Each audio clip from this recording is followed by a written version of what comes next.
Next chemistry के portion को शुरू करते हैं। तो केमिस्ट्री के पोर्शन में देखते हैं इसमें क्या दिया हुआ है। तो इसमें दिया हुआ है कि the ratio of wavelength of light absorb by hydrogen atom when is go from n is equal to 2 to n is equal to 3 and then n is equal to 4 to 6। पहले 2 से 3 पर गया है इलेक्ट्रॉन और second case में 4 से 6 पर गया है, इसकी ट्रांजिशन हुई है। तो what is the ratio of wavelength. ठीक है, वेवलेंथ कैसे निकालते हैं, ये इस पर रेबर्ट कांस्टेंट वाला यूज़ करते हैं 109677 ऐसा करके। तो इसमें 1/n1 square minus 1/n2 square और यहाँ पर z।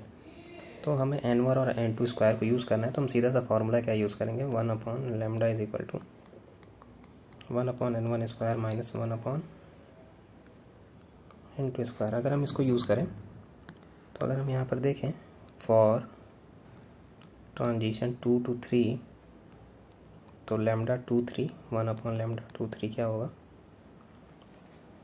इसकी बस प्रोपोर्शनैलिटी देखते हैं, बाकी सब कांस्टेंट हटा देते हैं। तो 1/2 का स्क्वायर माइनस 1/3 का स्क्वायर, 1/4 माइनस 1/9 बिकम 36, 9 माइनस 4 मतलब 5/36 का फैक्टर इसका आ रहा है 1/λ23। तो इसका इन्वर्स कर देंगे, λ23 इज 36/5, एक फैक्टर ये मिल गया। ठीक है, अब आगे देखते हैं फॉर 4 to 6 के लिए। ठीक है, तो अगर 4 to 6 के लिए देखें तो सेम यही लगाएंगे, 1/λ4 to 6 इज इक्वल टू 1/4 का स्क्वायर माइनस 6 का स्क्वायर, सेम फार्मूला लगेगा 1/16 माइनस 1/36। तो इसका एलसीएम कितना आएगा, आई थिंक 1t, नहीं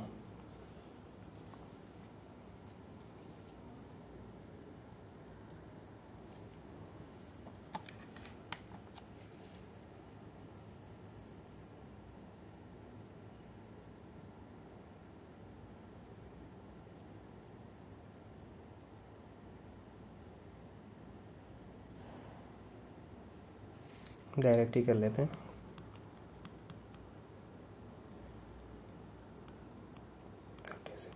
माइनस 16 to 20/36 इंटू 16, 1/λ46 आ जाएगा। मुझे λ46 चाहिए, इसका मतलब है 36 इंटू 16 ऊपर चला जाएगा और 20 यहाँ आ जाएगा। ठीक है, तो ये दो बन गए, इन्हीं दोनों का रेशियो चाहिए। तो ठीक है, अब लिखेंगे λ23 डिवाइडेड बाई λ46। तो λ23 कितना है भाई, 36/5 है, और ये कितना है 36 इंटू 16/20। इसको कट करना है, तो देखो 36 से 36 खत्म, 5 से चला जाएगा 4 बार में, 4 से चला जाएगा 4 बार में, ये आ रहा है 1/4। तो 1/4 ऑप्शन में है, हाँ आंसर नंबर 4 में। तो क्वेश्चन अच्छा था, बट आपको बस सिंपल एक ही फॉर्मूला था, उसको लगा करके आपको उसको कैलकुलेट करना था। अभी जो नेक्स्ट क्वेश्चन है इसको ध्यान से देखो, ये पीरियोडिक टेबल पीरियोडिक प्रॉपर्टीज़ के क्वेश्चन है। इसमें दिया हुआ है which of the following statements are true, true बताना है। ठीक है, तो है unlike gallium that has very high melting point, caesium has very low melting point. Gallium का मेल्टिंग पॉइंट हाई होता है, नहीं लो होता है।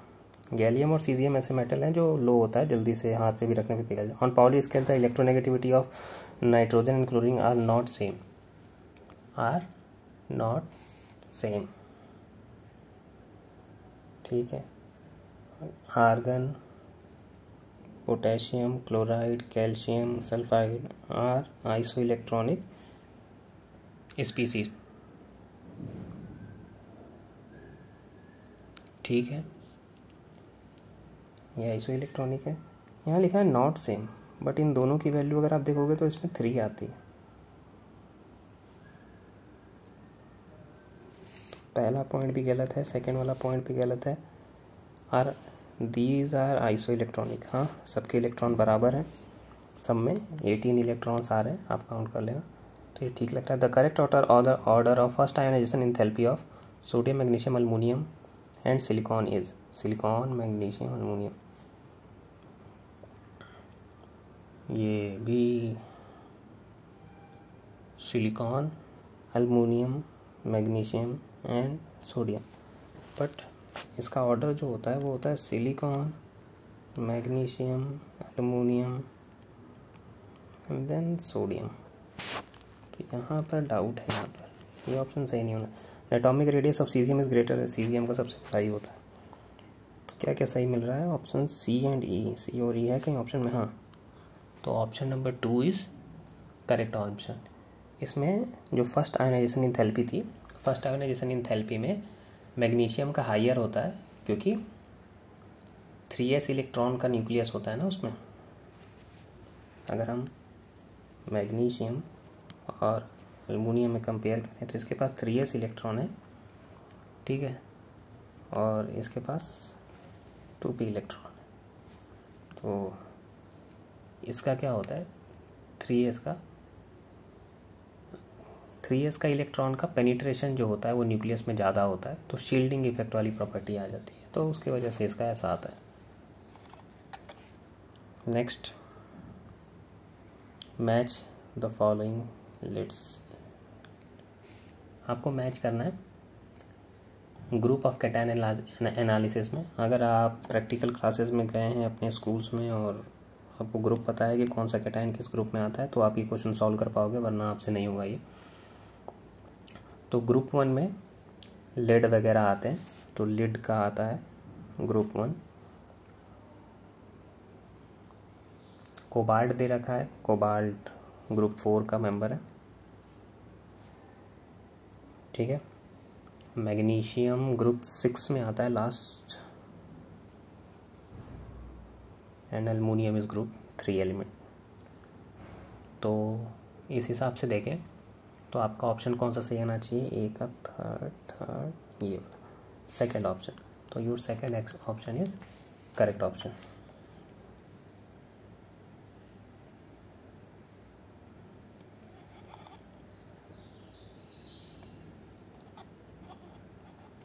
अगला क्वेश्चन है ऑर्गेनिक केमिस्ट्री का। The major product P in the following reaction is. आपको इसकी रिएक्शन बनानी पड़ेगी, तो इसकी रिएक्शन बनाओ। ये क्या दे रखा है? ये पेंटा दे रखा है ना, सॉरी। तो ये कैसे आएगा? ये इस तरीके का अगर दे रखा है, यहाँ डबल बॉन्ड है, यहाँ पे CH3 है, ठीक है। अगर मैं इसमें HBr वगैरह डालता हूँ और पर ऑक्साइड भी है, तो ये तो एंटी मार्कोनिक हो गया।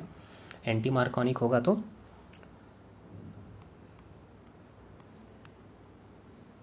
ज़्यादा वाले पे जुड़ेगा, तो ज़्यादा वाला मतलब यहाँ पर ब्रोमीन जुड़ेगा और यहाँ पर CH3 हो गया। नेक्स्ट क्या है, इसके अंदर KCN डाला गया है। KCN डालने से जो ब्रोमीन होगा, अब वो कहाँ कन्वर्ट हो जाएगा? वो साइनाइड में कन्वर्ट हो जाएगा, तो इस वाले साइड पे अब साइनाइड आ जाएगा, ठीक है। नेक्स्ट स्टेप पे क्या डाला गया है? Na एमलगम और इथेनॉल। एमलगम और इथेनॉल डालने से इसका क्या होता है? ये रिडक्शन करेगा, ये रिडक्शन करेगा इसका, ठीक है।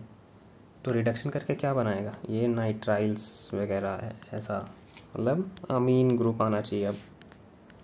तो अगर यहाँ पर इसका रिडक्शन हुआ तो CH3 है, CN है, साइनाइड का रिडक्शन होगा, कार्बन की नंबर रहेगी CH2 और एक अमोनिया का, ये ग्रुप जुड़ जाएगा इसके अंदर जा कर के।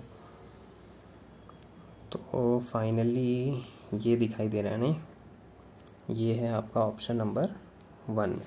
तो ये आपका ऑर्गेनिक केमिस्ट्री का रिएजेंट बेस्ड क्वेश्चन था, सिंपली। Question number 50।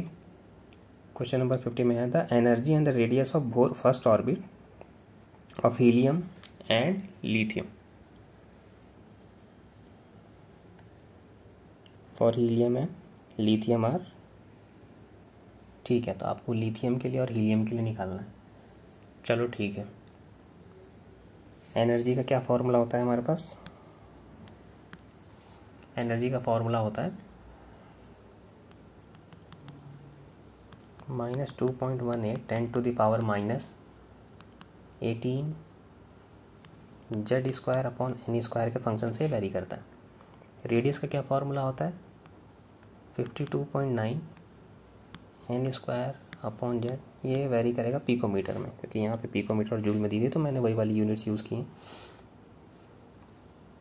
ठीक है, तो अगर हम ध्यान से देखें तो हमारे पास यहाँ पे दो एलिमेंट के बारे में बात किया गया है। पहले हमारे पास एक बात किया गया है हीलियम के लिए, दूसरा बात किया गया है लिथियम के लिए, हीलियम प्लस और लिथियम के लिए।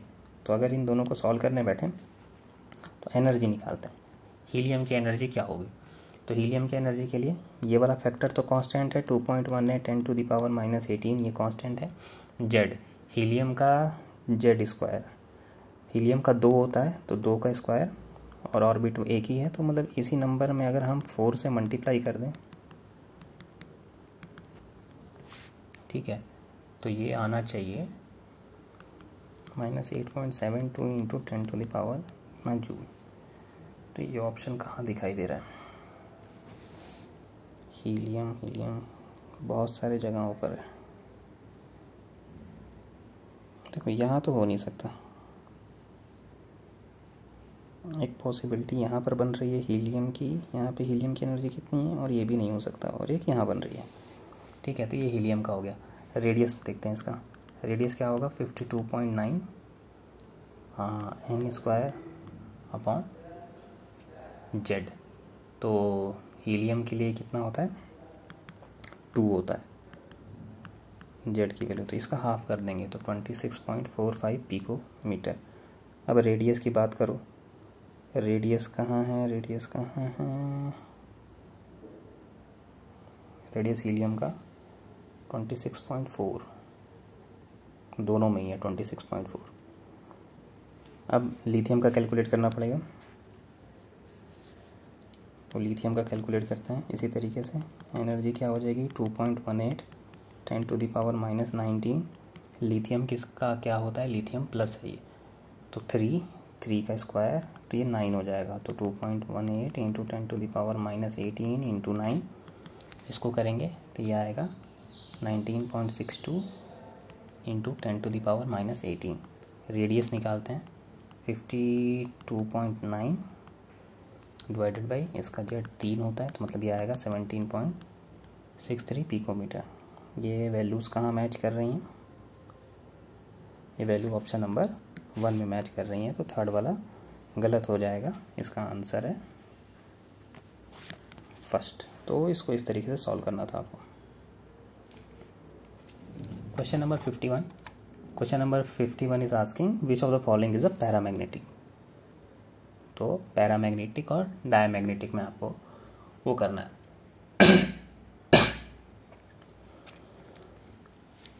देखो जितने भी स्ट्रॉन्ग लिगेंड्स हैं, अगर आप यहाँ पर स्ट्रॉन्ग लिगेंड्स पहचान रहे हो, कोबाल्ट, साइनाइड, इस टाइप के, तो ये क्या करते हैं, ये इलेक्ट्रॉन की पेयरिंग करा देते हैं। ठीक है, अगर इलेक्ट्रॉन की पेयरिंग हो गई तो वहाँ पर आपको पैरामैग्नेटिज्म नहीं मिलेगा। तो एक तो ये आंसर में नहीं है, दूसरा ये आंसर में नहीं है। पहले वाले में क्लोरीन है, ठीक है, ये पैरामैग्नेटिक है। वाटर है, ये पैरामैग्नेटिक है। फेनाइल है, ये पैरामैग्नेटिक नहीं होगा। ए एंड डी पैरामैग्नेटिक दिख रहा है, नहीं, ए और डी। बाकी इसको करने का और एक तरीका क्या है, मैं एक सिंपल सा आपको एग्जांपल देता हूँ, बाकी उसको आप सबके सारे मॉलिक्यूल्स के साथ टेस्ट कर सकते हो। हम कर क्या सकते हैं, जैसे अगर मेरे पास एक आ गया, जैसे मैं फर्स्ट वाला देखता हूँ NiCl4 2-, ठीक है, तो मैं यहाँ पर इसका x ले लेता हूँ, ऑक्सीडेशन नंबर x लेने के बाद x -4 इज इक्वल टू -2, तो x इज इक्वल टू +2 आ गया, मतलब निकिल यहाँ पर +2 स्टेट पर है। ठीक है, तो अगर मैं निकिल का देखूँ तो निकिल का कितना होता है, निकिल होता है 28। अगर मैं इसका इलेक्ट्रॉनिक कॉन्फ़िगरेशन लिखूँ तो मैं लिखूँगा आर्गन 4s2 3d8, इस तरीके से लिखा जाएगा। बट अगर मुझे निकिल 2+ लिखना है, मतलब मुझे 26 इलेक्ट्रॉन के लिए लिखना है, और इलेक्ट्रॉन कहाँ से निकाला जाता है 4s से, तो ये इस तरीके का बनकर आएगा। अब ये बनकर आ रहा है 3d8। 3d के कितने बॉक्सेस होते हैं, तो 5 बॉक्सेस होते हैं, वो 3 4 5 सॉरी 2 3 4 मिनट। इसमें 5 बॉक्स होते हैं। अब इसमें हमको इलेक्ट्रॉन भरने हैं। कितने इलेक्ट्रॉन भरने हैं? 8। पहले सिंगल भरते हैं।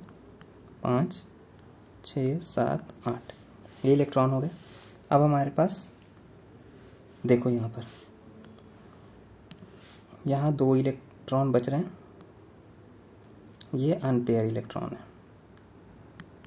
आप सबके इस तरह की ऑर्बिट बनाओगे और आपको जहाँ जहाँ अनपेयर इलेक्ट्रॉन मिलेगा आप वहाँ पे कह सकते हो कि वो पैरा मैग्नेटिक होगा। तो ये इस तरह इसका एक सॉल्व करने का तरीका है। नेक्स्ट क्वेश्चन देखते हैं।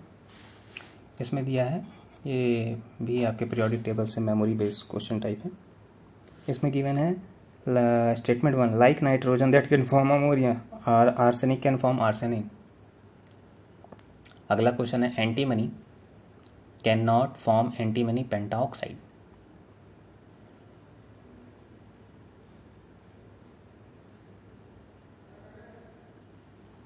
ठीक है, तो नाइट्रोजन किस में है? ग्रुप 15 में है ना, और अमोनिया बनता है नाइट्रोजन में 3 हाइड्रोजन जोड़ के, तो आर्सेनिक में भी 3 हाइड्रोजन जुड़ता है, तो सही बात है। पहला स्टेटमेंट तो ठीक लग रहा है। Antimony can not form this oxide, can not लिखा है, बट एंटीमनी का तो ऑक्साइड होता है Sb2O5, ये ऑक्साइड तो है, बट मतलब ये वाला स्टेटमेंट गलत है। तो पहला सही है, दूसरा गलत है। Option number third is the correct option here. Next question solve करते हैं। नेक्स्ट क्वेश्चन में क्या गिवन है? Which of the following electronic configuration belong to main group elements. ओह देखो, मेन ग्रुप एलिमेंट में हमारे पास एस ब्लॉक पी ब्लॉक के एलिमेंट्स आते हैं, क्योंकि डी और एफ में ट्रांजिशन हो रहा होता है, तो उसको हम कंसीडर नहीं करेंगे।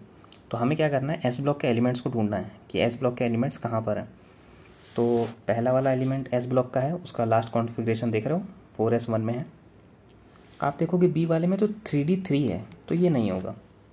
ठीक है, यहाँ पे भी देखो ये 4d है। ठीक है, ऑप्शन नंबर सी में, बट इसका लास्ट इलेक्ट्रॉन कहाँ एंड हुआ? 4,5p में, तो ये पी ब्लॉक का एलिमेंट है। ये तो एस ब्लॉक का हो गया, ये पी ब्लॉक का है, ये ठीक है। ये इनर सेल में चला जाएगा तो आउटर हम 3d देखेंगे, तो ये गलत है। ये इनर सेल में चला जाएगा, आउटर इसको देखेंगे, और ये एफ भी है, तो मतलब ये आंसर नहीं होना चाहिए। तो जहाँ जहाँ आपको एस ब्लॉक दिखे और पी ब्लॉक दिखे, तो इसको हम बोलते हैं मेन ग्रुप एलिमेंट। आप इलेक्ट्रॉनिक कॉन्फ़िगरेशन से ग्रुप नंबर, पीरियड नंबर, ये सब निकालना सीखो, जिसकी वजह से आपको ये क्वेश्चंस करने में आसानी आएंगी। Question number 55। क्वेश्चन नंबर 55 क्या कह रहा है? Dalton atomic theory could not explain which of the following.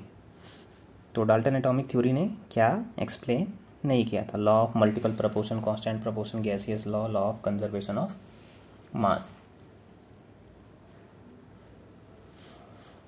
Dalton atomic theory में गैसेस का कहीं पे भी हमें वो नहीं दिखा था, रोल नहीं दिखा था। तो law of combination, law of conservation of mass, proportion सब कुछ था, लॉ ऑफ गैस तो दिखा ही नहीं उसमें। Question number 55। Consider the following compound, the oxidation state of the underline element are respectively. इसमें हमें ऑक्सीडेशन नंबर बताने हैं। ठीक है, पहला कंपाउंड क्या है? KO2। ठीक है, ये कौन सा कंपाउंड है? ये कंपाउंड है हमारा अल्कली मेटल है ना ये। तो अल्कली मेटल में ऑक्साइड, सुपर ऑक्साइड, तो इसका आना चाहिए, इसका आपका +1 आता है हमेशा। अगला है H2O2। ओ ये हो गया H2O2। यहाँ -1 का चार्ज आता है, यहाँ +1, यहाँ -1, यहाँ +1। तो अंडरलाइन एलिमेंट कौन सा है? ऑक्सीजन। तो ऑक्सीजन पे माइनस और प्लस दोनों आ सकता है। नेक्स्ट क्वेश्चन क्या है? H2SO4। H2SO4 में निकालना किसका है? सल्फर का। तो 2 + X -4 into 2 is equal to 0, तो x minus X is equal to 0, तो x इज इक्वल टू 6, 116, तो 116 कहाँ है?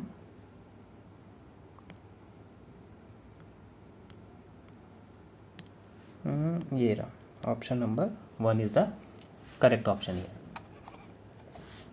ठीक है, नेक्स्ट क्वेश्चन देखते हैं। Chemical kinetics. तो next question is belong to chemical kinetics. The half life of a first order reaction is 1 minute. तो गिवन है कि T1/2 की जो वैल्यू है वो 1 मिनट है, then the time required for the 99% completion is closest to. देखो, इसको करने के दो तरीके हैं। पहला तो अगर आपको रिलेशनशिप पता हो तो आप कर सकते हो, ये एनसीईआरटी बुक में भी एग्जाम्पल है। अगर आपने वहाँ देखा होगा कि T99% जो होता है वो T1/2 का 10 टाइम्स होता है। ठीक है, तो आपके पास कितना था? 1 मिनट था हाफ लाइफ। आप इसको 10 से मल्टीप्लाई कर दोगे तो 10 मिनट आपका आंसर डायरेक्ट आ जाएगा। नहीं तो आप इसको क्या कर सकते हो, आपको इसमें फिर इस तरीके से रिएक्शन फिर से आपको ये बनानी पड़ेगी। देखो, फॉर 99% कंप्लीशन, ठीक है, तो के क्या होगा? 2.303 T log A upon A minus x. हम इस तरीके का लिखते हैं, इसको सॉल्व करोगे तो 2.303 T के लॉग इनिशियल कितना लिया होगा? 100 लिया होगा। आप 100 में से 99.99 माइनस करोगे, ठीक है, तो ये लॉग ये 0.01 ऐसा कुछ आएगा। फिर आपके पास यहाँ टाइम बचेगा 2.303 के यहाँ आ जाएगा। T1/2 कितना होता है? 0.693/k। अब इन दोनों का जब रेशियो लेके सॉल्व करोगे तो आप इसको आराम से सॉल्व कर सकते हो। ठीक है, तो ये यहाँ से सॉल्व हो जाएगा आपका, जब आप इन दोनों का रेशियो लोगे एक इक्वेशन बनेगा, उसको सॉल्व कर लेना। Next question number 57। The correct order of wavelength absorb by the following complexes. Wavelength क्या होता है? वो डिपेंड करता है कि आपके लिगेंड की बाइंडिंग एफिनिटी कितनी है, लिगेंड स्ट्रेंथ। इसके इन्वर्सली प्रोपोर्शनल होता है, क्योंकि जितना ज़्यादा बाइंड होगा उतना ज़्यादा उसको ताकत लगानी पड़ेगी। या हम कह सकते हैं कि जितना ज़्यादा बाइंड करता है या जितना ज़्यादा ये इन्वर्सली प्रोपोर्शनल हो सकता है स्प्लिटिंग के, जितना वो CFSE की स्प्लिटिंग दे रहा है। ठीक है, द करेक्ट ऑर्डर एक्चुअली, अब कुछ इन्फॉर्मेशन तो इसमें है नहीं, तो अगर लिगेंड के हिसाब से देखें तो लिगेंड के हिसाब से हम बता सकते हैं। एक्चुअली इसमें वेवलेंथ वगैरह कुछ भी नहीं दे रखा, तो इसमें स्ट्रॉन्ग लिगेंड, साइनाइड और अमोनियम। तो आपको इसमें गैस करना पड़ेगा। ये क्वेश्चन रियली हार्ड है। देखो, यहाँ अमोनिया है, यहाँ साइनाइड है, ठीक है, तो इनमें बॉन्डिंग अच्छी होगी तो इनका कम हो जाएगा, तो A एंड B लास्ट में आना चाहिए। तो A और B कहाँ पे लास्ट में है? देखो, यहाँ A और B लास्ट में नहीं है, A और B लास्ट में नहीं है, A और B लास्ट में नहीं है, इनकी बॉन्डिंग अच्छी होगी, तो ऑप्शन थर्ड बचा। तो इसको एलिमिनेट करके भी आप सॉल्व कर सकते हो, क्योंकि अमोनिया और साइनाइड जो हैं ये स्ट्रॉन्ग लिगेंड है। अगर ये स्ट्रॉन्ग लिगेंड है तो ज़्यादा बाइंड करेंगे तो वेवलेंथ इनका कम आएगा, तो वेवलेंथ कम आएगा, तो हमारा आंसर मिल गया। स्ट्रॉन्ग लिगेंड ये हैं तो इनकी वेवलेंथ जो होगी वो बहुत कम आनी चाहिए, तो इस हिसाब से हम इसको डिकोड कर सकते हैं। Next question, which of the following compound can exist as a cis trans isomer. Cis trans isomer बताना है आपको। ओके, तो पहला कंपाउंड है पेंट-1-ईन, 1 पोजीशन पर है, 1 2 3 4 5, यहाँ से सिस ट्रांस मिलना पॉसिबल नहीं है। अगला कंपाउंड है 2 मिथाइल, 3 4 5 यहाँ पर भी मिलना पॉसिबल नहीं है। 1,1 dimethyl cyclopropane 1,1 dimethyl cyclopropane 1,1 dimethyl cyclopropane कैसे बनेगा? ये तो साइक्लोप्रोपेन हो गया और 1,1 डाईमिथाइल, मतलब यहाँ पर एक मिथाइल ग्रुप है और यहाँ पर भी मिथाइल ग्रुप है, तो सेम हो गया, यहाँ पे भी नहीं बनेगा। तो बचा क्या? यही आपका ऑप्शन हो गया, डाईमिथाइल साइक्लोहेक्सेन। एक 1 पोजीशन पर है और एक 2 पोजीशन पर है। अगर दोनों एक तरफ हुए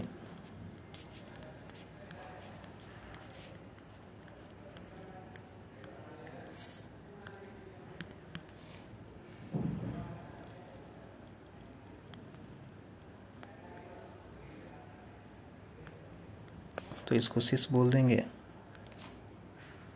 अगर एक आगे की तरफ एक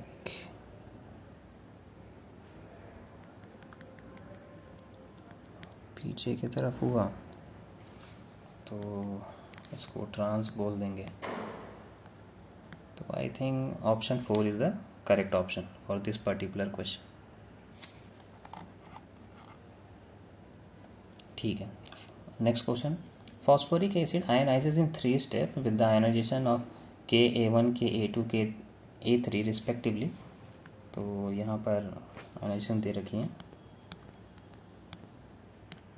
तो क्या क्या दे रखा है? Ka1, Ka2, Ka3 respectively, while Ka is the overall, Ka जो है वो ओवरऑल है। Which of the following statement is true? ठीक है, तो log K is equal to log K1 K2। अगर देखो, अगर कोई भी स्टेप जो है वो मल्टीपल उसमें हो रहा है, जैसे ये हो कैसे रहा होगा, मैं इसका एक रिएक्शन लिखता हूँ, है ना, इसका मैकेनिज्म लिखते हैं। तो after finding the reaction mechanism you can conclude H3PO4 से जब प्रोटोनेशन कराएंगे तो एक हाइड्रोजन निकलेगा और H2PO4 2-, तो ये पहला हो गया। अब H2PO4 2- लेंगे, इससे हाइड्रोजन निकालेंगे तो ये बचेगा HPO4 2-, सॉरी यहाँ पे माइनस बनाएगा। अब HPO4 2- लेंगे और यहाँ से निकालेंगे तो ये बचेगा HPO4 3-। अब H नहीं रहेगा, H हट जाएगा, PO4 3-, तो ये तो हो नहीं सकता। उसके लिए K1 दे रखा है, इसके लिए K2 दे रखा है, इसके लिए K3 दे रखा है। जब भी हमारे पास मल्टीपल होता है तो मल्टीपल में जो ओवरऑल K होता है, तो ओवरऑल K कितना दे रखा है? K1। ये प्रोडक्ट होता है सबका। अगर ये प्रोडक्ट होता है तो इसके आगे लॉग लगाओगे, तो जब यहाँ पे लॉग लग जाएगा तो लॉग में तो लॉग मल्टीप्लिकेशन जब भी होता है तो लॉग जो है वो ओपन होके आता है, प्लस करके आता है। तो इसके हिसाब से जो पहला स्टेटमेंट है वो तो ठीक लग रहा है।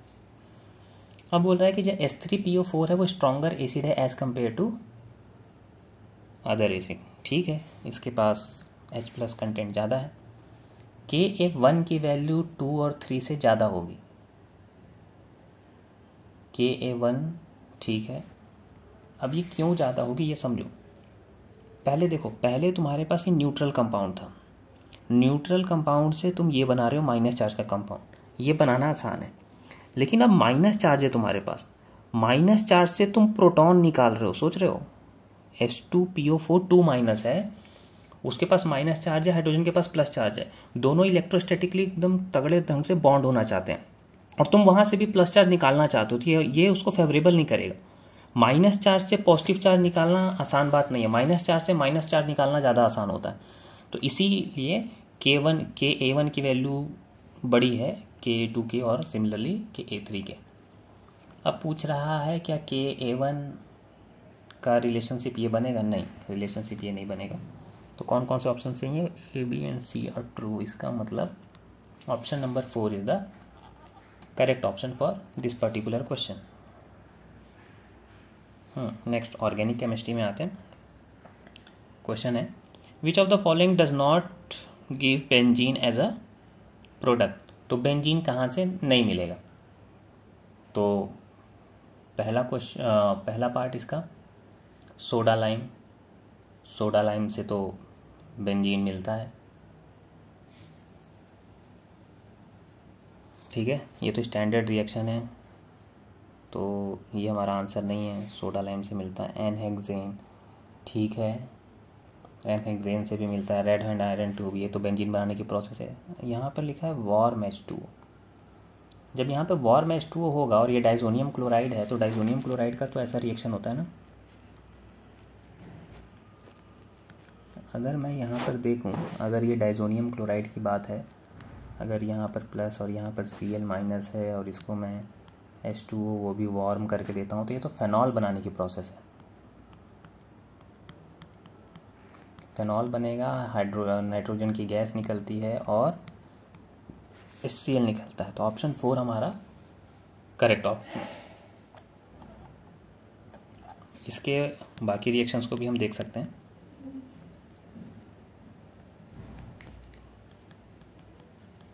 COONA, सोडा लाइम और हीट करना है। सोडा लाइम के साथ इसको हीट करते ही ये डायरेक्ट कहाँ कन्वर्ट हो जाता है, बेंजीन में। बेंजीन थोड़ा अच्छे से बना लेते हैं।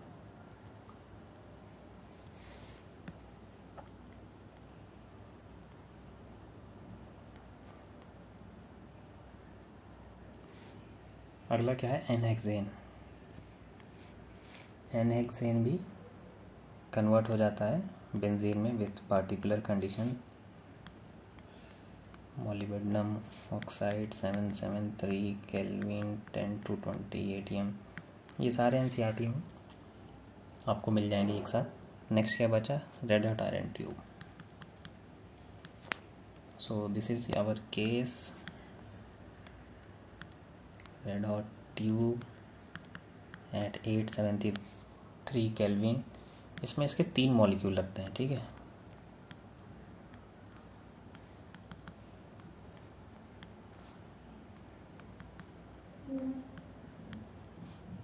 और फिर इसमें साइक्लिक रिएक्शन होता है, ये इधर आता है, इसका बॉन्ड इधर टूटेगा, इसका इधर टूटेगा और ये साइक्लाइज्ड हो जाता है।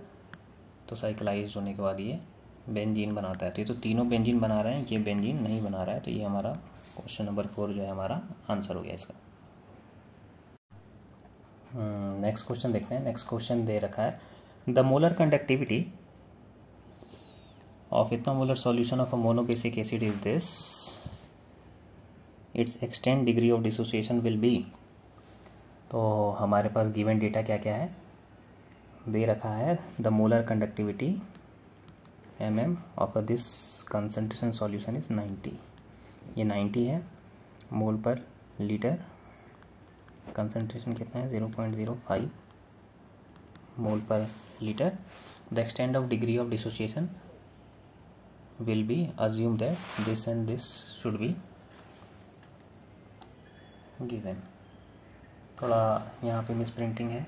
ये है लेमडा नॉट की वैल्यू, ठीक है, और ये है लेमडा नॉट प्लस की वैल्यू, ये लेमडा नॉट माइनस की वैल्यू। मतलब ये कैटायन का है, ये एनायन का है।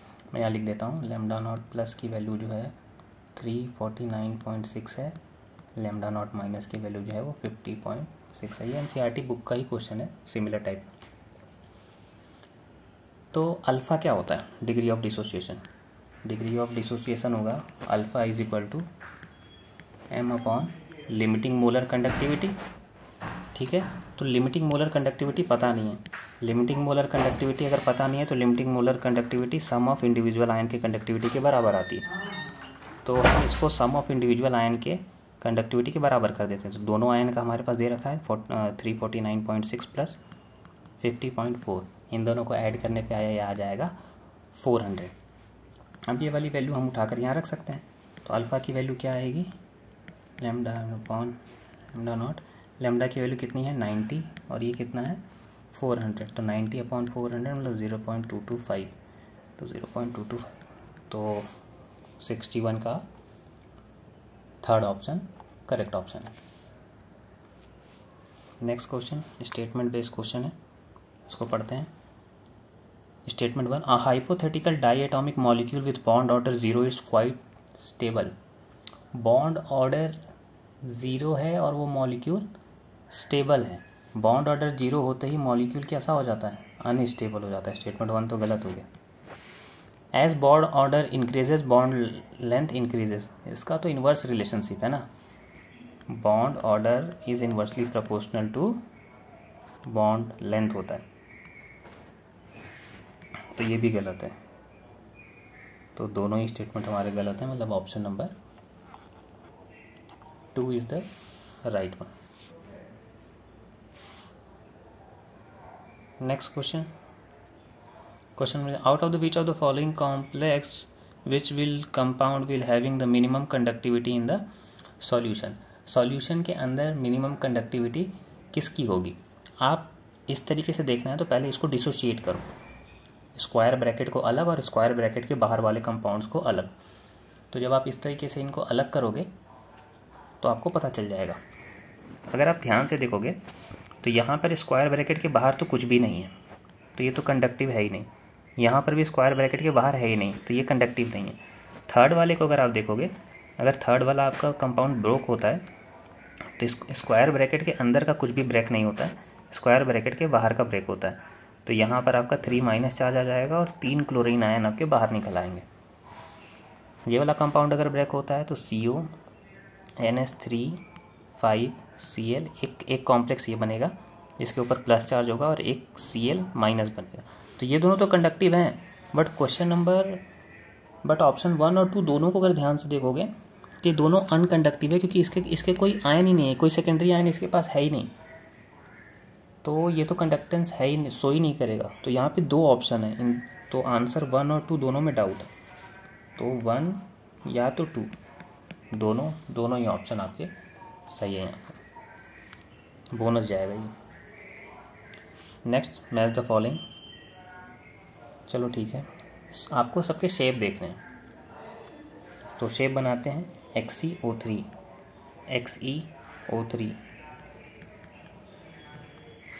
3 हो गए, 6 इलेक्ट्रॉन हो गए, एक लोन पेयर बनेगा। कितने सिग्मा बॉन्ड दिखाई दे रहे हैं? सिग्मा बॉन्ड 3 दिखाई दे रहा है, एक लोन पेयर 4। मतलब आप इसमें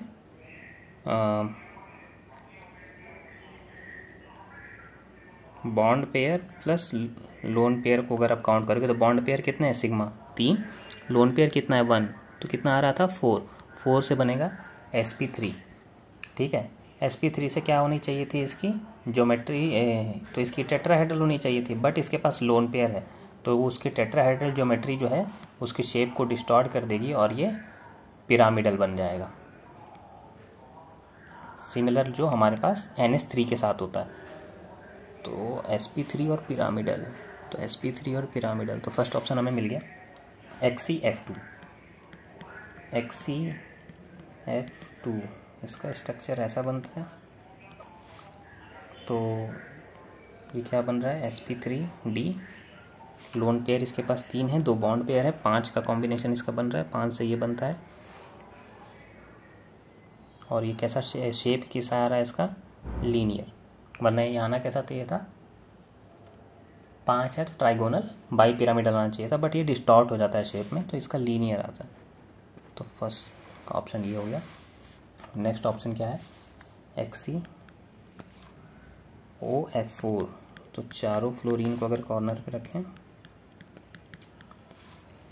XeO4 और ये लोन पेयर, तो ये कितना बन रहा है? sp3D2, इसके पास 6 बॉन्ड्स आ रहे हैं और ये शेप कैसा दे रहा है? तो स्क्वायर पिरामिडल, तो ये दे रहा है स्क्वायर पिरामिडल, जो बचा वो ये हो गया।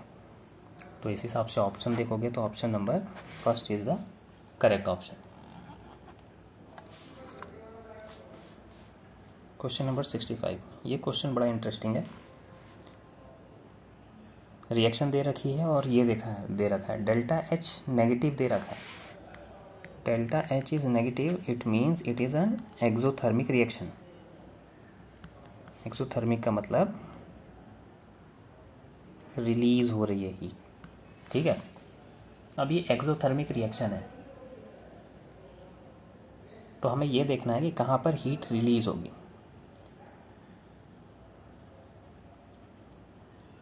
ठीक है, कहाँ कहाँ पर हीट रिलीज होगी?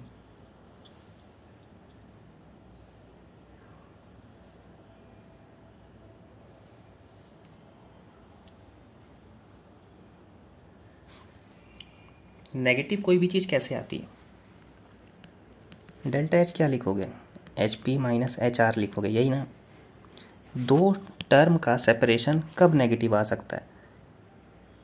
जब पहला वाला टर्म छोटा हो। अगर ये पहला वाला नंबर हमारा छोटा होगा और सेकंड वाला नंबर अगर हमारा लार्ज होगा तो छोटे में से जैसे ही बड़ा माइनस करेंगे तो हमें नेगेटिव आ जाएगा। तो इस क्वेश्चन में आपको करना क्या है, आपको ये देखना है कि कहाँ पर प्रोडक्ट की एनर्जी सबसे ज़्यादा कम है। जहाँ पर प्रोडक्ट की एनर्जी मिनिमम होगी वही आपका इस क्वेश्चन का आंसर है। यहाँ देखो, यहाँ प्रोडक्ट ऊपर है, यह आंसर नहीं है। यहाँ पे भी प्रोडक्ट ऊपर है, यह आंसर नहीं है। इन दोनों को ध्यान से देखो, ऑप्शन 1 और 3 को, दोनों में प्रोडक्ट नीचे है, बट ध्यान कहाँ से देना है, हमारा इक्वेशन क्या होता है, प्रोडक्ट में से रिएक्टेंट माइनस करते हैं। तो देखो, प्रोडक्ट में से रिएक्टेंट माइनस करेंगे, ये तो दिखाई दे रहा है, बट ये तो एक्टिवेशन एनर्जी दिखा रहा है, तो थर्ड वाला तो गलत है, ऑप्शन 1 सही है हमारे लिए। ठीक है, तो फर्स्ट वाला जो है वो करेक्ट रिप्रेजेंटेशन है। ऑप्शन नंबर 3 में तो आपको एक्टिवेशन एनर्जी का दे रखा है, जो कि सही नहीं है। मैच द फॉलोइंग है next question. Match the following करते हैं। ह्यूमिडिटी, ह्यूमिडिटी में क्या होता है, solution of liquid in gas है ये तो, है ना। ह्यूमिडिटी में solution of liquid in gas आता है। Alloy, alloy is a homogeneous mixture of solid in solid. Amalgam, amalgam में सॉलिड होता है और लिक्विड होता है, तो लिक्विड सॉलिड, सॉलिड लिक्विड। ठीक है, सॉलिड इन गैस, स्मोक्स में डस्ट पार्टिकल गैस के साथ मिक्स हो जाते हैं। तो इस हिसाब से ऑप्शन कौन सा सही है, option number 2 is the correct option here. Next question देखते हैं। नेक्स्ट क्वेश्चन है the correct order of decreasing basic strength. Decreasing basic strength of a given amine is, ठीक है, ऑप्शन है मेथाइलअमीन, बेंजाइलअमीन। ये जो बेंजीन अमीन है ये तो सबसे लास्ट में आना चाहिए। ठीक है, बेंजीन अमीन का सबसे लास्ट में होगा। एक्चुअली ये एरोमेटिक हो जाता है। ठीक है, अब एरोमेटिक अमीन में क्या होता है, डीलोकलाइजेशन होती है इलेक्ट्रॉन की। जैसे ही इलेक्ट्रॉन डीलोकलाइज होता है तो ये H+ आयन को जल्दी प्रोटोनेट करने के लिए कैपेबल हो जाता है, तो ये इसकी एसिडिक करेक्टर को दिखाता है, ना कि बेसिक करेक्टर को। ये सबसे ज़्यादा एसिडिक हो जाता है। अब क्या है, जितना ज़्यादा प्लस आई इफेक्ट होगा, मतलब CH3 ग्रुप जितना ज़्यादा होगा कंपाउंड उतना ज़्यादा बेसिक होगा। तो अगर हम ये ढूंढ लें कि सबसे ज़्यादा CH3 कहाँ है तो वहाँ पर हमें ये पता चल जाएगा। अब देखो, यहाँ मिथाइल है तो यहाँ एक CH3 होगा, ये इथेन है तो यहाँ पर 2 होगा। अब ये इथेन इथाइल है। ठीक है, तो ऑप्शन 3 हमारा सही हो जाएगा। ऑप्शन 3 करेक्ट ऑर्डर है। तो एन इथाइल इथाइलअमीन ये सबसे ज़्यादा बेसिक है, फिर इथेनामाइन, फिर methyl aniline and then benzene. तो इस हिसाब से हमारा ऑप्शन नंबर 3 जो है इस पर्टिकुलर क्वेश्चन के लिए करेक्ट ऑप्शन हो जाएगा। नेक्स्ट क्वेश्चन देखते हैं। नेक्स्ट क्वेश्चन कह रहा है among the following choose one with the equal number of atoms. देखो, एटम अगर इक्वल करना है तो तुम मोल्स को निकाल सकते हो, जिसके भी मोल्स इक्वल होंगे ना उसके नंबर ऑफ एटम इक्वल होंगे। तो मोल्स कैसे निकालें, देखो सबके मास दिए हैं और मॉलिक्यूलर वेट दिए हैं। तो मोल्स का फॉर्मूला क्या होता है, mole is equal to mass upon molecular weight. तो सबके लिए मास अपॉन मॉलिक्यूलर वेट कर लो। तो पहले वाले के लिए 212/106 कितना आ रहा है मोल,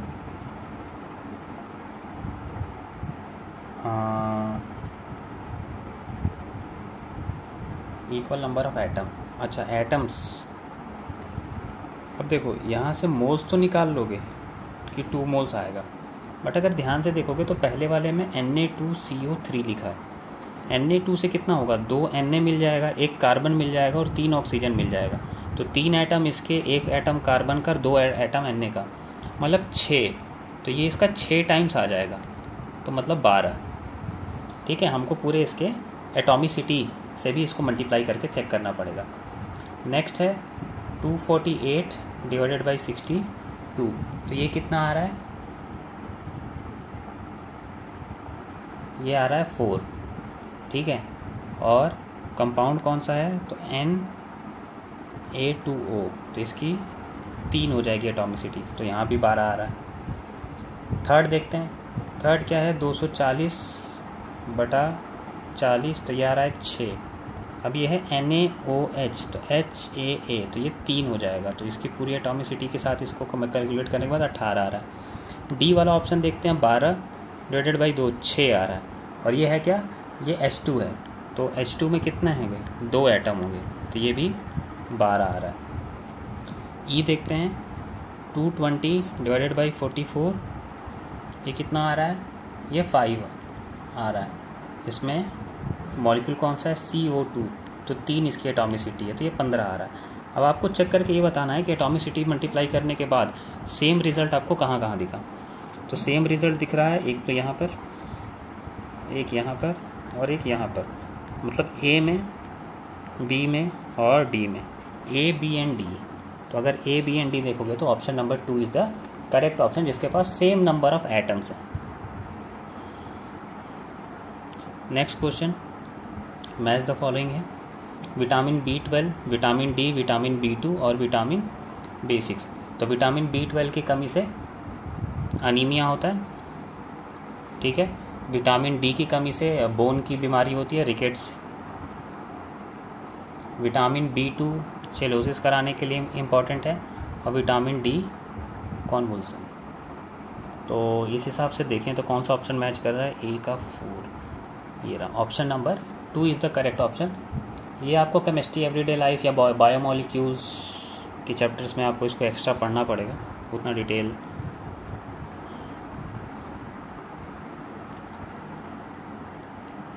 नेक्स्ट क्वेश्चन देखते हैं, question number 69, the correct order of decreasing acidity.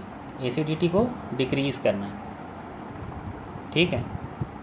तो एसिडिटी का अगर ऑर्डर देखोगे तो जहाँ पर -I होगा वो कंपाउंड ज़्यादा एसिडिक होता है, ठीक है। +I होगा तो कंपाउंड बेसिक ज़्यादा होगा। तो सबसे ज़्यादा देखो, यहाँ देखो मिथाइल ग्रुप सबसे ज़्यादा है, फिर यहाँ 2 है, फिर यहाँ 1 है, और यहाँ नहीं है, तो यही हमारा ऑप्शन है, ठीक है। तो हमारा ये जो ट्रेंड चलेगा, COOH जो है ये सबसे ज़्यादा एसिडिक होगा, ये मोस्ट एसिडिक है। उसके बाद CH3COOH, इसके पास 1 + I का इफेक्ट है, फिर यहाँ पे CH3 का ट्वाइस है, फिर ये है COH, तो यहाँ पर 2 है +I पर। उसके बाद इसी तरह CH3COOH अगर चेक करोगे तो यहाँ पर 3 है +I पर, तो ये लीस्ट एसिडिक होगा। तो इस हिसाब से अगर आप देखो तो आप बता सकते हो कि आंसर नंबर 3 जो है इसका करेक्ट आंसर है। नेक्स्ट क्वेश्चन, स्टेटमेंट वैसे, ferromagnetism is considered an extreme form of paramagnetism. Extreme form of paramagnetism कह सकते हैं। The number of unpaired electron in chromium is same as the neodymium ion, Z = 60 इन light of the above statement. Paramagnetism, ferromagnetism paramagnetism से आता है, ये बात ठीक लग रही है। अब क्रोमियम में और इसमें अनपेयर इलेक्ट्रॉन को चेक कर लेते हैं। तो ठीक है भाई, क्रोमियम कितना है 2+, इलेक्ट्रॉनिक कॉन्फ़िगरेशन लिखेंगे, आर्गन 3d4, तो यहाँ से अनपेयर इलेक्ट्रॉन की संख्या कितनी आ जाएगी 4, इसका लिख लेंगे Md3+, कितना दिया है 60 दे रखा है, तो 4f3, तो लास्ट इलेक्ट्रॉन 3 है, तो n = 3 है, तो यहाँ अनपेयर इलेक्ट्रॉन मैच नहीं कर रहा, तो ये सेकंड वाला स्टेटमेंट गलत है। तो पहला सही है, दूसरा गलत है, तो option number 3 is the correct option. Next question देखते हैं। नेक्स्ट क्वेश्चन क्या कह रहा है, ये मैच द फॉलोइंग है। डिफरेंट सेपरेशन की टेक्निक दी रखी हैं, ये 11th क्लास के बुक में आपको मिल जाएगी, ऑर्गेनिक केमिस्ट्री में। आपको इसको सेपरेट करना है, ठीक है।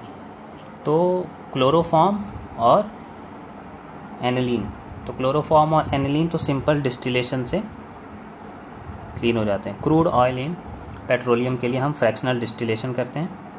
ग्लिसरॉल फ्रॉम स्पेंट लाइन, इसके लिए हम रिड्यूस प्रेशर, हाँ डिस्टिलेशन अंडर रिड्यूस प्रेशर, और एनालिन और वाटर के लिए सीधा स्टीम डिस्टिलेशन। तो ए का क्या हो गया 4, बी का क्या हो गया 3, सी का क्या हो गया 1 और डी का हो गया 2। 4 3 2 1, तो option number 1 is the correct option. आगे देखते हैं, न्यूमेरिकल आ गया है।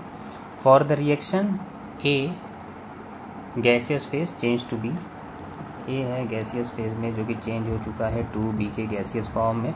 The backward reaction rate constant is higher than the forward reaction factor by the factor of 250। ठीक है, इक्विलिब्रियम कांस्टेंट क्या होता है के एफ बाई के बी। तो ये बोल रहा है कि के एफ की वैल्यू अगर के एफ है तो के बी की वैल्यू जो है वो 250 गुना है के एफ के, तो ये इससे कट जाएगा, तो ये 12500। ये हमें डेटा गिवन है और ये हो गया के सी का डेटा। आगे क्या दे रखा है, एट 1000 प्रेशर आर दे रखा है के पी। अच्छा के पी निकालना है, तो ये तो के पी के सी का रिलेशनशिप हो गया ना। तो फॉर्मूला क्या होता है के P is equal to K C R T bracket में delta N G. Delta N G gaseous phase में प्रोडक्ट माइनस रिएक्टेंट का समेशन होता है। तो प्रोडक्ट कितना है 2 मोल है, रिएक्टेंट 1 मोल है, तो डेल्टा एन जी तो 1 आ जाएगा। अब अगर डेल्टा एन जी 1 आ गया तो के P is equal to K सी और सीधा सीधा आर टी लगा देंगे। के सी की वैल्यू कितनी है 1/2500, आर की वैल्यू 0.0831 दे रखी है, और टेम्परेचर आपको केल्विन में 1000 दे ही रखा है।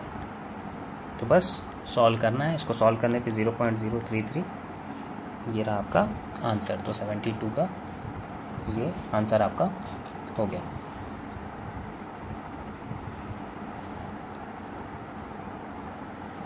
नेक्स्ट क्वेश्चन देखते हैं, स्टेटमेंट बेस्ड क्वेश्चन है।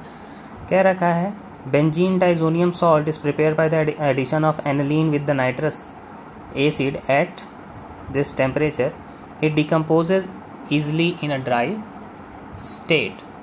ठीक बात है भाई, बनाते हैं, इसी से बनाते हैं। Statement 2, insertion of iodine in benzene is difficult, hence iodobenzene is prepared through the benzene with KI salt. ठीक है, ये बात भी सही है, इसमें तो दोनों ही बातें सही हैं। तो both are correct, both correct है, तो ऑप्शन 1 इज ट्रू।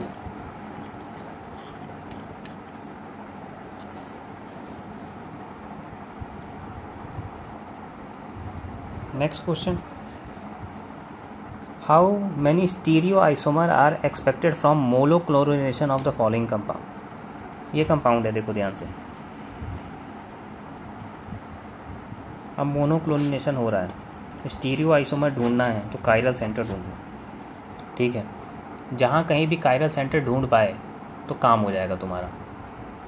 ठीक है, अगर तुम्हारा क्लोरिनेशन का कंपाउंड मान लो यहाँ पर क्लोरीन जुड़ता है तो ये तुम्हारा कायरल सेंटर बन जाएगा। ठीक है, अगर ये कायरल सेंटर बनेगा तो यहाँ से तुम्हें 2 मिल जाएगा। अगर ये क्लोरीन जा कर के यहाँ जुड़ गया, मैं हाइड्रोजन बैलेंस नहीं कर रहा हूँ, बस पोजीशन दिखा रहा हूँ कि कहाँ कहाँ पर क्लोरीन जुड़ सकता है। हाइड्रोजन उस हिसाब से तुम नेगलेक्ट कर लेना। अगर क्लोरीन यहाँ जुड़ा, ठीक है, तो यहाँ से हमें एक आइसोमर मिल जाएगा, क्योंकि ये CH3 और CH3 दोनों साइड है, तो ये उसको बदलने नहीं देंगे। ठीक है, और कहाँ क्लोरीन जुड़ सकता है, और एक टर्मिनल पे भी क्लोरीन जुड़ सकता है। अगर ये क्लोरीन देखो ऐसे जुड़ गया,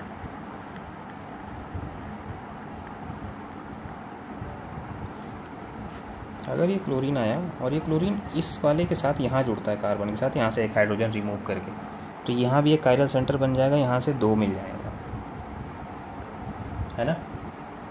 और कहाँ क्लोरीन जुड़ सकता है भाई, सबसे टर्मिनल पर,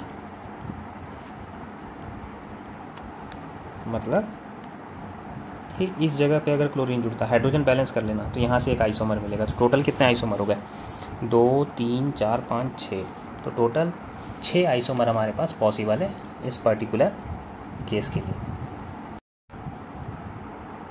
नेक्स्ट क्वेश्चन देखते हैं। नेक्स्ट क्वेश्चन में दिया है among the given compound 1 to 3 the correct order of bond dissociation energy CH bond mark with star is. Bond dissociation energy अगर देखना हो तो क्या चेक कर सकते हैं, सबकी हाइब्रिडाइजेशन अलग है, ठीक है। तो एक तो हाइब्रिडाइजेशन से चेक कर सकते हैं, ठीक है। अगर हाइब्रिडाइजेशन देख ही रहे हैं तो एस कैरेक्टर को देख लेते हैं। तो परसेंटेज एस कैरेक्टर को सिंपली देखेंगे। कंपाउंड फर्स्ट, ये तो बेंजीन है, ठीक है। इस वाले कार्बन को देखेंगे तो ये कार्बन कैसा है, तो sp2 है।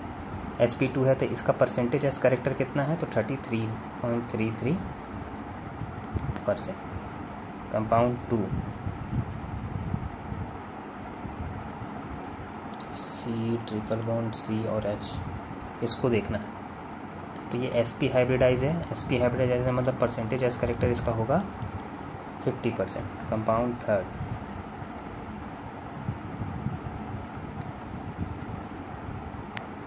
कंपाउंड थर्ड को अगर देखें तो इसका हाइब्रिडाइजेशन है sp3। अगर ये sp3 हाइब्रिडाइज है तो इसका परसेंटेज एस कैरेक्टर होगा 25%। अब हम बता सकते हैं कि जिसका एस कैरेक्टर ज़्यादा होगा उसका ज़्यादा आना चाहिए। तो परसेंटेज एस कैरेक्टर जो है जिसका हायर होगा उसी का जो है बॉन्ड एनर्जी जो है हायर होगी। तो एनर्जी हायर होगी तो हमें क्या मिल रहा है, सबसे ज़्यादा 2 का है, फिर 1 का है एंड देन 3 का है। तो 2, 1 एंड 3, तो 2, 1 and 3 option number 1 is the correct option here. Next question देखते हैं। नेक्स्ट क्वेश्चन है which of the following compound does not decolourises the bromine water. तो ब्रोमीन वाटर टेस्ट क्या करता है, ये तो टेस्ट ऑफ अनसेचुरेशन होता है। अब अगर ये टेस्ट ऑफ अनसेचुरेशन है तो जितना भी अनसेचुरेटेड कंपाउंड होगा ये उसको टेस्ट कर लेगा। इसका मतलब कि जहाँ जहाँ पर डबल बॉन्ड ट्रिपल बॉन्ड होगा वहाँ पर इसका टेस्ट आएगा। होता क्या है, इसका brownish red orangish brownish colour का ये होता है। बट जैसे ही अनसेचुरेटेड कंपाउंड आता है तो ये जो कलरलेस हो जाता है, वो कलरलेस कंपाउंड बन जाता है। तो लिखा है which of the following does not decolourises the bromine water. तो कहाँ पर डबल बॉन्ड नहीं है ये चेक करना है, ठीक है। तो सिंपल सा है कि ब्रोमीन जो है वो इसके साथ तो रिएक्ट करेगा ही नहीं, तो यही अपना ऑप्शन है। यहाँ डबल बॉन्ड है, यहाँ करेगा। यहाँ पर क्या होगा, इन दोनों में सेकंड वाले पार्ट को देखते हैं। तो सेकंड वाले पार्ट में हमारे पास क्या है, फेनॉल है ना, ठीक है। तो अगर ये फेनॉल के साथ जाता है तो ये ट्राई ब्रोमोफेनॉल बना लेता है। ये फेनॉल हो गया, ठीक है। तो ये ट्राई ब्रोमो फेनॉल टाइप का इसका स्ट्रक्चर बन जाता है CCl4 के प्रेजेंस में। तो यहाँ पर भी इसका कलर चेंज हो जाता है, कलर डिस्चार्ज।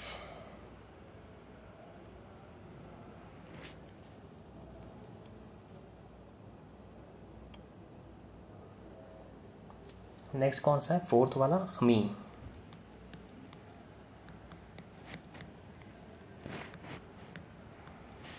यहाँ पर जब Br2 CCl4 के प्रेजेंस में इसको जब रिएक्ट कराएंगे तो यहाँ पे ये ऐसा ही सिमिलर कंपाउंड बन जाता है। तो फर्स्ट वाले कंपाउंड के साथ तो रिएक्शन ही नहीं होगा, नो रिएक्शन। तो यहाँ पे इस क्वेश्चन में हमारा फर्स्ट वाला ऑप्शन जो है वो करेक्ट हो जाएगा। नेक्स्ट क्वेश्चन देखते हैं। नेक्स्ट क्वेश्चन कह रहा है the major product of the following reaction is CH3MgBr। Grignard reagent का क्वेश्चन है। तो ग्रिग्नार्ड रिएजेंट में क्या होता है, आपका ये जो कार्बोनिल कंपाउंड है वो ब्रेक होता है। तो इसका पहले रिएक्शन लिख लेते हैं।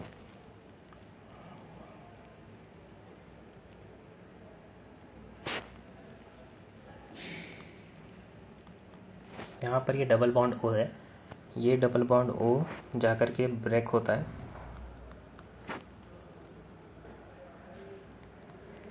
ठीक है। जहाँ पर ये डबल बॉन्ड O ब्रेक होगा, O के साथ MgBr वाला पार्ट आएगा और इसके एक वैलेंसी पर CH3 आएगा।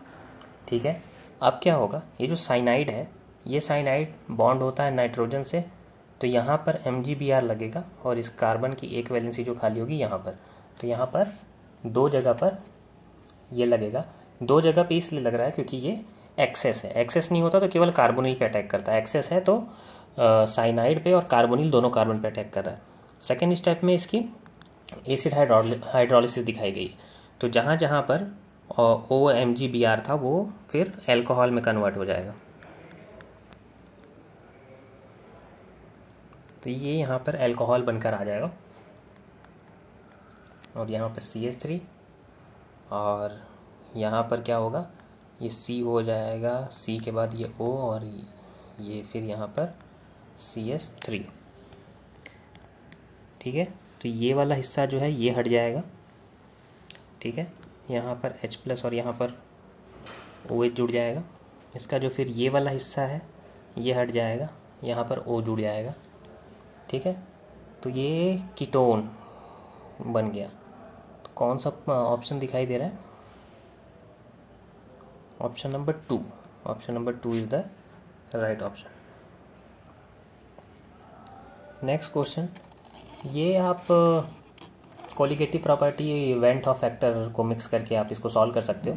विच of the following aqueous solution will exhibit the highest boiling point.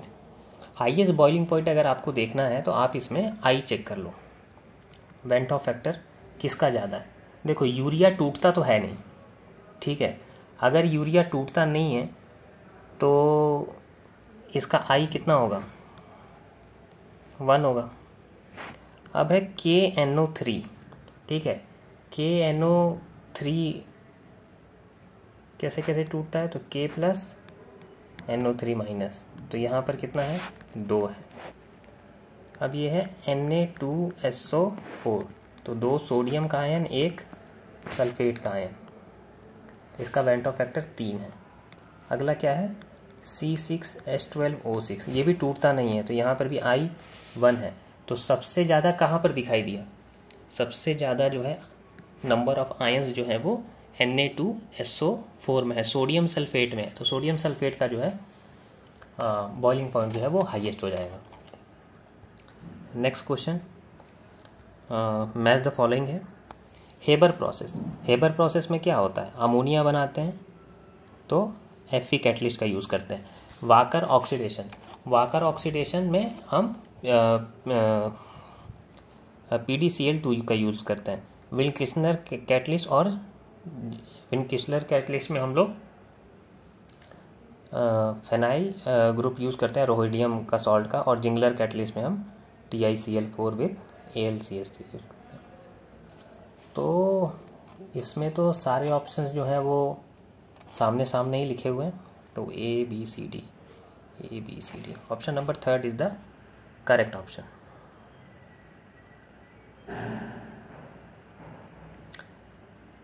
Next question, colligative property का है, राउल्स लॉ वगैरह लगा के सॉल्व कर सकते हैं। 5 मोल ऑफ लिक्विड X, तो हमारे पास लिक्विड एक X है,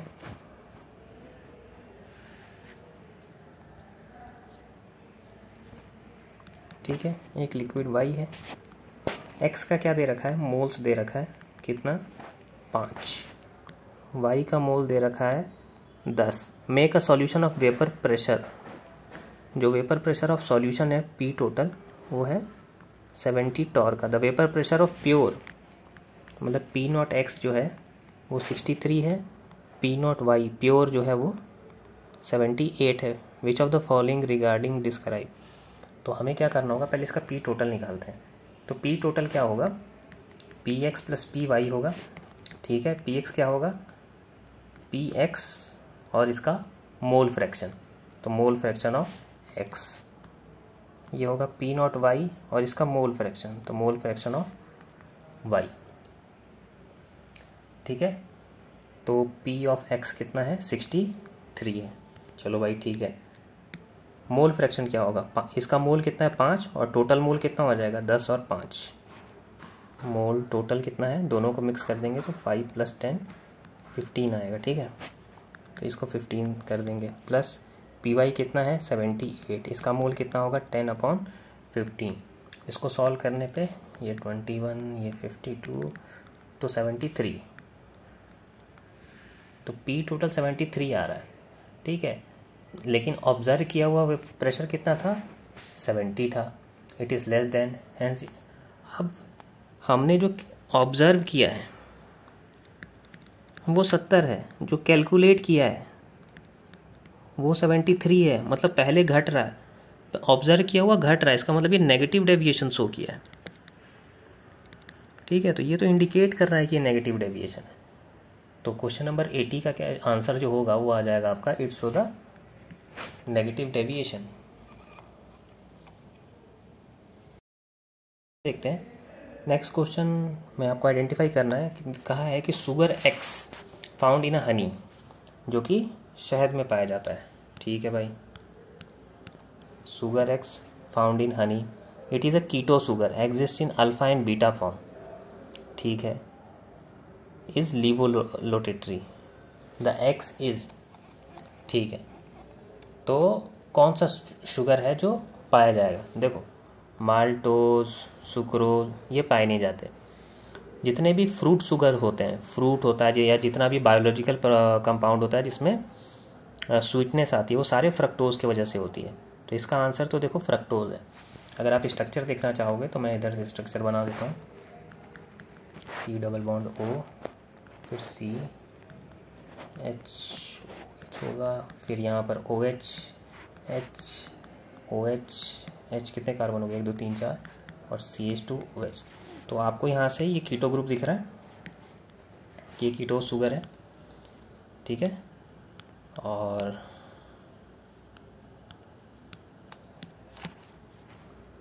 इसका अल्फ़ा और बीटा फॉर्म भी होता ही है। और क्या देखें, फंक्शनल ग्रुप के पास वाले में ये OH लेफ्ट है, तो ये लिवोरोटेटरी भी है।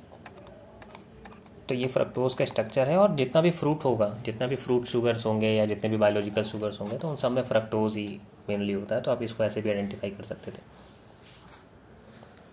Next question, identify the suitable reagent. ये है क्या, ये एक्चुअली ईस्टर है ना। देखो COOR है, तो COOR जैसा ऐसा दिख रहा है। तो ये जो कंपाउंड हमें दिया हुआ है ये एक्चुअली ईस्टर है।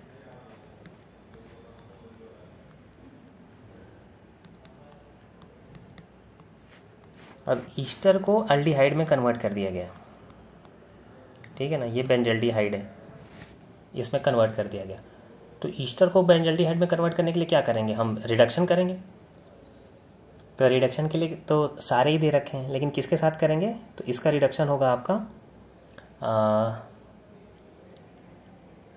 इसके साथ, डाइबल H के साथ, aluminium hydride isobutyl and water के साथ। तो इसका हम डाइबल H के साथ करते हैं, इसका शॉर्ट फॉर्म में इसको डाइबल H बोलते हैं विद H2। तो ये तो मेमोरी बेस्ड क्वेश्चन है, आपको ये याद होना चाहिए। नेक्स्ट क्वेश्चन कह रहा है, given below the two statement, one is label as assertion and one is label as assertion. क्या है कि ये जो कंपाउंड है वो SN2 में जाएगा, ठीक है भाई। इस तरह का कंपाउंड है जहाँ आयोडीन लास्ट में है तो SN2 जाएगा, क्योंकि बेस्ट क्या कहते हैं, बेस्ट लिविंग ग्रुप है,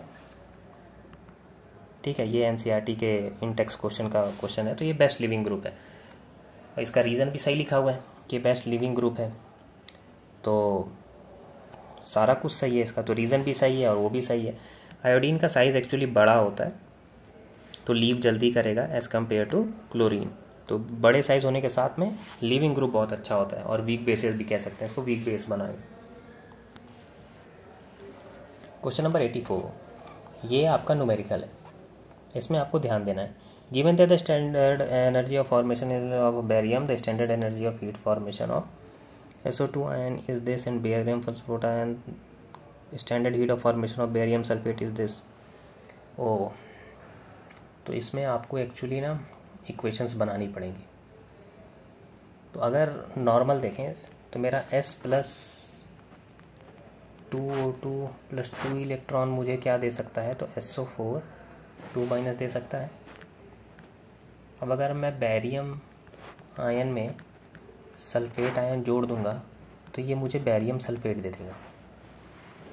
ठीक है, और क्या कर सकते हैं, अगर मेरे पास आयन नहीं है, बैरियम है, और बैरियम में मैं सल्फ़र ऐड कर दूं और इसमें मैं ऑक्सीजन दे दूं तो भी ये मुझे बैरियम सल्फेट दे देगा। ठीक है, और बैरियम अगर मेरे पास है और मुझे उसको बैरियम आयन बनाना है तो मैं उसमें से 2 इलेक्ट्रॉन जब निकाल दूंगा तो ये इस तरीके से बन करके मेरा तैयार हो जाएगा। तो ये कुछ रिएक्शंस की बेसिक्स है, इक्वेशन 1, 2, 3 एंड 4। तो ये 4 इक्वेशन हो गए। इस इक्वेशन से मुझे अपना रिक्वायर्ड इक्वेशन बनाना है। ठीक है, 1, 2 और 3 का यूज़ करके हम 4 तक पहुँचेंगे। कैसे पहुँचेंगे, इक्वेशन 3 लिखते हैं, उसमें से 1 और 2 को माइनस कर देते हैं, तो 3 और 2 को माइनस कर देंगे तो ये कट जाएगा, सल्फेट से इधर कट जाएगा और सारे बैरियम बच जाएंगे। ठीक है, इससे ये कट जाएगा, इस सल्फेट से ये कट जाएगा, है ना, तो O2 से O2 कट जाएगा, तो हमारे पास हमारा डेटा बच जाएगा बैरियम का। ठीक है, कटने के बाद आ भी रहा है। तो ये थर्ड वाले की एनर्जी कितनी थी, बैरियम सल्फेट वाली की, तो -349 -4.5 -216, तो कितना हो गया, -349। अब ये माइनस माइनस प्लस हो जाएगा और 216 भी यहाँ पर जुड़ ही जाएगा, तो 349 + 220.5 जो कि आ रहा है -128.5 किलो कैलोरी पर मोल। तो इस हिसाब से option number 4 is the correct option for this particular question. Next question देखते हैं, what is the total possible isomer both structural and stereo for the cyclic ether of molecular formula. ओ, ये as it is JEE advance में आया हुआ question है। ठीक है, तो इसमें आपको पूरा इसका बनाकर सॉल्व करना पड़ेगा कि साइक्लिक ईथर है मॉलिकुलर फार्मूले का, तो वो कैसे बनेगा। तो इसके अलग अलग स्ट्रक्चर्स हैं, मैं वो अलग अलग स्ट्रक्चर्स बना देता हूँ। यहाँ ऑक्सीजन रहेगा,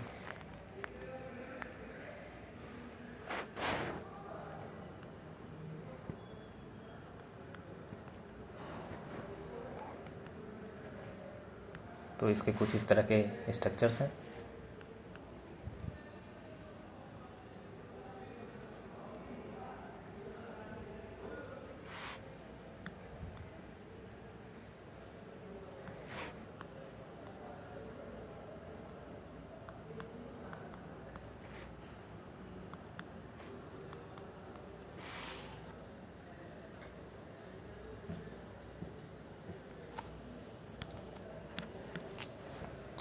यहाँ से आपको 2 आइसोमर बन जाएंगे, डी और एल के पेयर के। यहाँ से 1 मिलेगा, यहाँ से भी आपको 1 मिलेगा, यहाँ से भी आपको 1 मिलेगा, यहाँ से आपको 2 आइसोमर मिल जाएंगे, यहाँ से 1 मिलेगा और यहाँ से आपको 2 आइसोमर मिल जाएंगे। तो टोटल अगर आप नंबर ऑफ़ आइसोमर देखोगे तो आपको 10 आइसोमर्स यहाँ मिल जाएंगे। ये हूबहू जेईई एडवांस का सेम टू सेम क्वेश्चन आ गया है।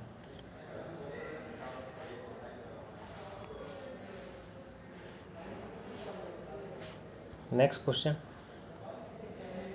Identify the correct order against the property mention. ठीक है,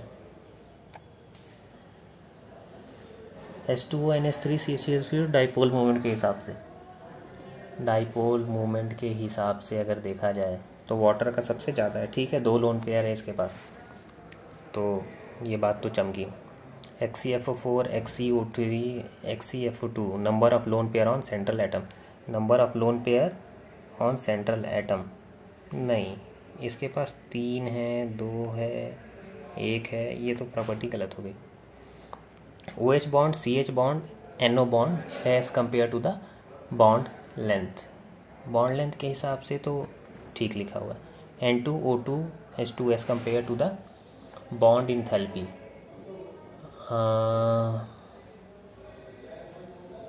bond enthalpy is directly proportional to bond order, तो इसका मतलब क्या है कि ये वाली बात भी ठीक लिखी गई है।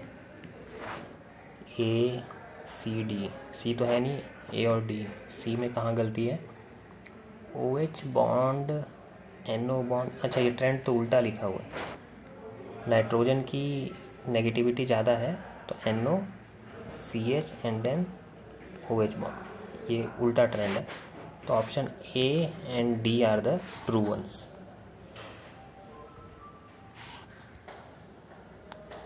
अगला क्वेश्चन है कि हाईएस्ट यील्ड आपको कब मिलेगी। ठीक है, तो एक तो ये एंडोथर्मिक है, तो एंडोथर्मिक रिएक्शन हमेशा हाई टेम्परेचर पे होता है, और एक्सोथर्मिक होता तो हमेशा ये लो टेम्परेचर पे होता। तो पहला सही है, दूसरा गलत है। अब एंडोथर्मिक रिएक्शन हमेशा बैकवर्ड होता है, तो ये पीछे की तरफ आएगा। तो इस हिसाब से देखें तो हायर कंसंट्रेशन ऑफ ये और हायर कंसंट्रेशन ऑफ O2, ये इसको फॉरवर्ड और बैकवर्ड मूव कराएंगे according to Le Chatelier principle. तो जैसे जैसे आप कंसंट्रेशन N2 और O2 का बढ़ाओगे, शिफ्ट इन द इक्विलिब्रियम होगा फॉरवर्ड डायरेक्शन में और इंक्रीज हो जाएगी NO की यील्ड। ठीक है, तो N2 प्लस O2 से 2NO बन रहा है ना, तो ये इधर की तरफ जाएगा, तो आप ये और ये बढ़ा दो, यील्ड आपकी बढ़ जाएगी, ये बैकवर्ड डायरेक्शन में जाता है। तो A, C and D are the correct option for this particular question. अगला क्वेश्चन देखते हैं। द रेट कांस्टेंट, हाँ केमिकल काइनेटिक्स आ गई। तो K दिया हुआ है, तो K कितना है 0.03 second inverse is the K। How much time is the stay for 7 mole, तो कंसनट्रेशन दे दिया है 7 mole per litre of a reactant to get reduce to, तो ये इनिशियल है और फाइनल कितना है 0.9 मोल पर लीटर पे जाकर के ये रिड्यूस हो गया। बाकी आपको सारा डेटा दे रखा है, तो आप इक्वेशन यूज़ करो 2.303 K log A upon A minus x. ये ध्यान देना 2.303 K की वैल्यू कितनी थी 0.03 log initial concentration. Initial concentration कितना है 7.2 इज द इनिशियल कंसनट्रेशन, और इसको हमको डिवाइड करना है 0.9 से। सॉल्व कर लेंगे तो 2.303 0.003 लॉग ये 8 आ जाएगा। इसको सॉल्व करेंगे तो 2.303 upon 0.03, yes 3 into 0.301, we are collecting 69.6। copy and papers. Next question देखते हैं। नेक्स्ट क्वेश्चन क्या है, which of the following do not belong to the Lassaigne's test. इसमें क्या होता है, इसमें सोडियम फ्यूजन एक्सट्रैक्ट बनता है। ठीक है, तो हमें यहाँ पर इस टेस्ट के लिए सबसे ज़्यादा इंपॉर्टेंट क्या है कि सोडियम फ्यूजन का एक्सट्रैक्ट कराते हैं। सोडियम आयन जो है वो हाईली रिएक्टिव होता है, तो रिएक्शन को प्रोसीड करा देता है। जिसमें हम क्या करते हैं, सॉलिड सोडियम मेटल लेते हैं, उसको हीट कर देते हैं ट्यूब में, और फिर वो लिक्विड फॉर्म में आ जाता है। फिर हम वहाँ पे अपने सॉल्ट डाल के रिएक्शन कराते हैं। तो देखो सोडियम के ऑप्शन तो सब में है, ये कॉपर ऑक्साइड वाले में सोडियम नहीं है। तो यहाँ से हम नाइट्रोजन, सल्फर, हैलोजन, फॉस्फोरस इन जैसे कंपाउंडों को डिटेक्ट करते हैं इस टेस्ट से। तो सोडियम फ्यूज़न एक्सट्रैक्ट बनाना ज़रूरी होता है। तो सोडियम फ्यूज़न एक्सट्रैक्ट तो बस हम कहाँ बना सकते हैं, 1, 2 एंड 3rd ऑप्शन में, 4th ऑप्शन में बना नहीं सकते। तो 4th ऑप्शन यहाँ पे